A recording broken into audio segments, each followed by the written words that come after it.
Hi friends, എല്ലാവർക്കും നമസ്കാരം. ഇന്ന് എളുപ്പത്തിൽ ഉണ്ടാക്കാൻ പറ്റുന്ന നല്ല ടേസ്റ്റ് ഉള്ള ഒരു വെജിറ്റബിൾ ബിരിയാണിയാണ് കാണിക്കുന്നത്. അപ്പോൾ നിങ്ങൾ ഒരു പ്രാവശ്യം ഇതേപോലെ ഒന്ന് ഉണ്ടാക്കി നോക്കൂ. വളരെ ഈസിയാണ്. പിന്നെ നല്ലൊരു ഫ്ലേവർ ഉള്ള വെജിറ്റബിൾ ബിരിയാണിയാണ്. ഇതിൽ കുറച്ച് ട്രിക്സ് ആൻഡ് ടിപ്സ് ഒക്കെ ഉണ്ട്. അപ്പോൾ അതൊക്കെ ഒന്ന് ഫോളോ ചെയ്ത് കഴിഞ്ഞാൽ നമ്മൾ ഇതിലൊരു സീക്രട്ട് ഒരു ഇൻഗ്രീഡിയൻ്റ് ഒക്കെ ചേർക്കുന്നുണ്ട് കേട്ടോ. അപ്പോൾ അതൊക്കെ ചേർത്ത് കഴിഞ്ഞാൽ നല്ല മണമുള്ള നല്ല രുചിയുള്ള വെജിറ്റബിൾ ബിരിയാണി ഉണ്ടാക്കിയെടുക്കാൻ പറ്റും.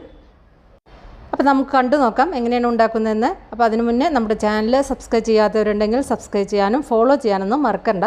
അതുപോലെ തന്നെ നമ്മുടെ ഈ വീഡിയോ ഇഷ്ടമായാൽ ഒന്ന് ഷെയർ ചെയ്യണേ. അപ്പോൾ ഞാനിത് അരി കുക്കറിലാണ് വേവിക്കുന്നത്.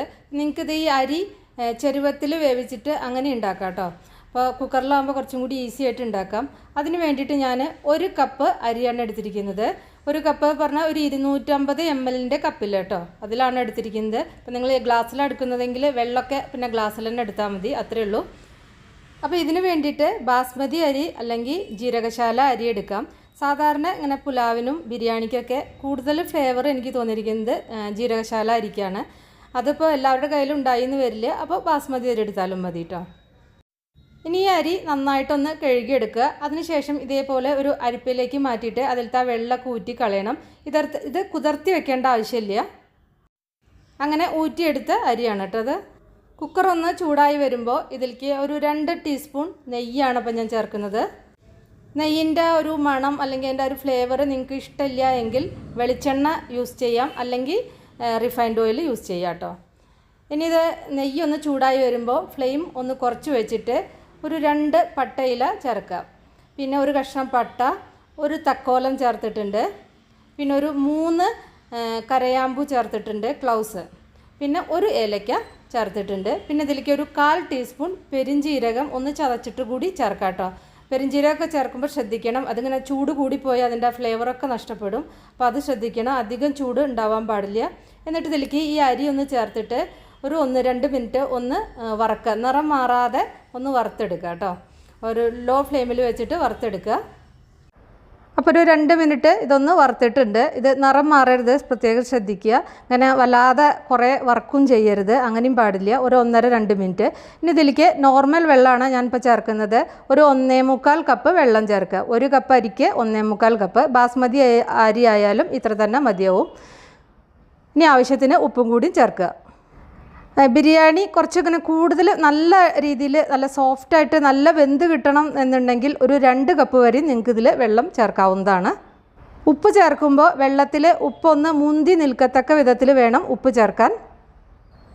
ഇനി ഇത് ഹൈ ഫ്ലെയിമിൽ വിസിൽ വന്നതിൻ്റെ ശേഷം ഏറ്റവും ലോ ഫ്ലെയിമിലോട്ട് മാറ്റിയിട്ട് ഒരു 3-4 മിനിറ്റ് വേവിക്കുക കേട്ടോ.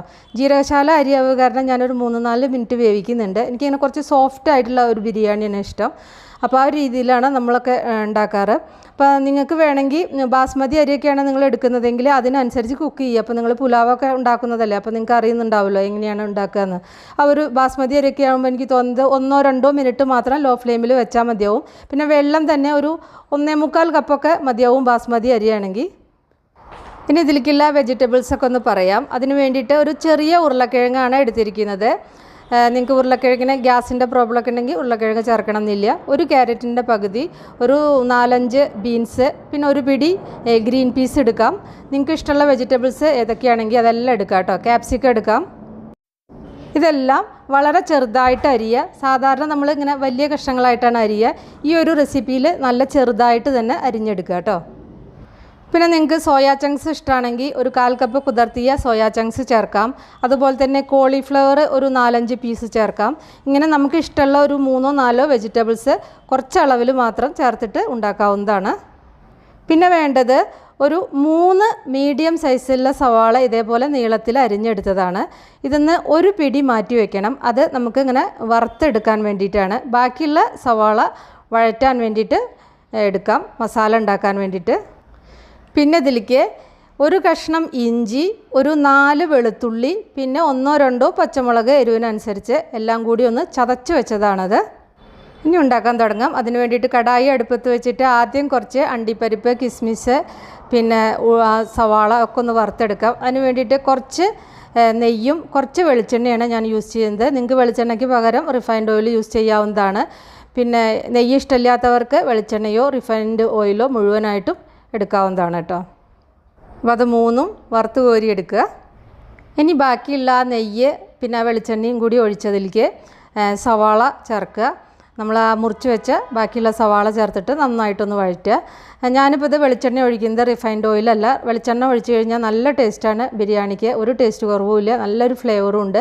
അപ്പോൾ നിങ്ങൾക്ക് വേണ്ടാത്തവർക്ക് റിഫൈൻഡ് ഓയിൽ ചേർക്കാം കേട്ടോ. അല്ലെങ്കിൽ മുഴുവനായിട്ട് നെയ്യ് വേണമെങ്കിൽ അങ്ങനെയും ചേർക്കാം. ഞാൻ ഉള്ളി വഴറ്റുമ്പോൾ അതിലേക്ക് കുറച്ച് ഉപ്പ് കൂടി ചേർത്തിട്ടുണ്ടായിരുന്നു കേട്ടോ. അപ്പോൾ ഉള്ളി നന്നായിട്ട് വഴന്ന് വന്നിട്ടുണ്ട്, നല്ലൊരു കളറ് വന്നിട്ടുണ്ട്. ഇനി ഇതിലേക്ക് ഇഞ്ചി വെളുത്തുള്ളി പച്ചമുളക് ചതച്ചതും കൂടി ചേർക്കാം. പൊതുവെ ബിരിയാണിക്കും പുലാവിനൊക്കെ ഇഞ്ചി വെളുത്തുള്ളി പച്ചമുളക് ചതച്ചത് ചേർക്കുമ്പോൾ കുറേ നേരം വഴറ്റിയിട്ട് ഇങ്ങനെ ബ്രൗൺ നിറമാക്കരുത്. അപ്പോൾ അതിൻ്റെ ആ ഫ്ലേവറിന് വ്യത്യാസം വരും. അപ്പോൾ ഒരുവിധ പച്ചമണം ഒന്ന് മാറിയാൽ മാത്രം മതി, കുറേ നേരം വഴറ്റരുത് കേട്ടോ. ഇനി ഇതിലേക്ക് പൊടികൾ ചേർക്കാം. ഒരു 1/2 ടീസ്പൂൺ മുളക് പൊടി, അത് എരിവിനനുസരിച്ച് ചേർക്കുക കേട്ടോ. നമ്മൾ പച്ചമുളക് ചേർത്തിട്ടുണ്ട്. പിന്നെ ഇതിലേക്ക് ഒരു 1/2 ടീസ്പൂൺ മല്ലിപ്പൊടിയാണ് ചേർക്കേണ്ടത്. പിന്നെ ഒരു 1/4 ടീസ്പൂൺ മഞ്ഞൾപ്പൊടി, ഇതെല്ലാം കൂടി ചേർത്തിട്ട് ഒന്ന് വഴറ്റുക. പൊടികൾ മൂന്നും വഴറ്റിയതിന് ശേഷം ഇതിലേക്ക് ആ അരിഞ്ഞു വെച്ച പച്ചക്കറി കൂടി ചേർത്തിട്ട് നന്നായിട്ട് മിക്സ് ചെയ്യാം. മിക്സ് ചെയ്തതിൻ്റെ ശേഷം ആവശ്യത്തിന് ഉപ്പ് കൂടി ചേർത്തിട്ട്, ഞാൻ ആദ്യം സവാളയിൽ ഉപ്പ് ചേർത്തിട്ടുണ്ട്, അപ്പോൾ അതിനനുസരിച്ച് ചേർക്കാം. ഒരു ലേശം വെള്ളം ഒഴിച്ചിട്ട് ഇതൊന്ന് അടച്ചു വെച്ചിട്ട് വേവിക്കാം. ശ്രദ്ധിക്കുക, ബിരിയാണിക്കുള്ള പച്ചക്കറി വേവിക്കുമ്പോൾ അതിങ്ങനെ വല്ലാതെ വെന്ത് കുഴഞ്ഞു പോകരുത്. കുറച്ചിങ്ങനെ ഒരു ക്രിസ്പി ക്രഞ്ചി ആയിട്ടിരിക്കുമ്പോഴാണ് അതിന് ടേസ്റ്റ് ഉണ്ടായിരിക്കുക. പാകത്തിന് വെന്താൽ മാത്രം മതി. ഇപ്പോൾ കഷ്ണങ്ങളൊക്കെ പാകത്തിന് വെന്തിട്ടുണ്ട്, വെന്തിങ്ങനെ കുഴഞ്ഞു പോയിട്ടൊന്നുമില്ല. ആ കളറൊന്നും അധികം നഷ്ടപ്പെടരുത്. ഇനിയാണ് ഇതിൻ്റെ ആ ടേസ്റ്റും ഫ്ലേവറൊക്കെ കൂട്ടുന്ന മെയിനായിട്ടുള്ള ഇൻഗ്രീഡിയൻറ്റ്. അതൊരു 1/4 കപ്പ് കാഷ്യൂ എടുത്തിട്ട് ഒരു 15-16 കാഷ്യൂ എടുത്താൽ മതിയാവും. അല്ലെങ്കിൽ കുറച്ച് കൂടുതലായാലും കുഴപ്പമൊന്നുമില്ല, നല്ല ടേസ്റ്റാണ്. അതൊന്ന് തിളച്ച വെള്ളത്തിലിട്ട് നന്നായി കുതിർത്തിയതിൻ്റെ ശേഷം നല്ല മിനുസായിട്ട് അരച്ചെടുത്തതാണത്. അത് ഇതിൽ ചേർത്തിട്ട് നന്നായിട്ടൊന്ന് വഴറ്റുക.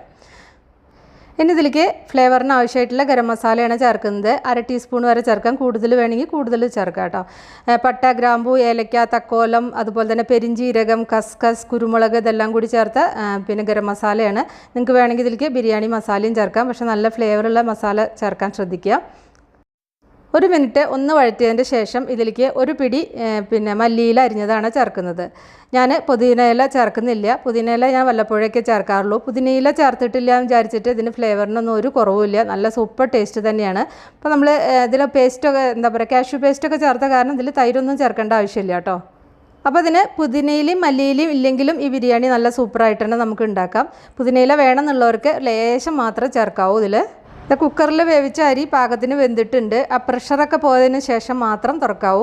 ആ ഹോൾ ഗരം മസാലയൊക്കെ അതിന് എടുത്ത് മാറ്റി കളയുക. എന്നിട്ട് ഈ ചോറ് ഇതിലേക്ക് ചേർത്തിട്ട് നന്നായിട്ട് മിക്സ് ചെയ്യുക. ബിരിയാണി കൂടുതൽ സോഫ്റ്റായിട്ട് വേണം എന്നുള്ളവർക്ക് 2 കപ്പ് വരെയൊക്കെ വെള്ളം ഒഴിക്കാം. ആ 2 കപ്പ് വെള്ളം ഒഴിക്കുമ്പോൾ ആദ്യം നമുക്കിത് വെന്ത് കുക്കർ തുറക്കുമ്പോൾ കൂടുതൽ വെന്ത പോലെ തോന്നും. പക്ഷേ മസാലയൊക്കെ മിക്സ് ചെയ്തിട്ട് ഒരു 10 മിനിറ്റ് അടച്ചു വെച്ച് കഴിഞ്ഞാൽ അത് പാകത്തിനായിരിക്കും, നല്ല സോഫ്റ്റ് ആയിരിക്കും. ഇങ്ങനെ അരിയൊക്കെ ഇങ്ങനെ സെപ്പറേറ്റ് ആയിട്ടായിരിക്കും.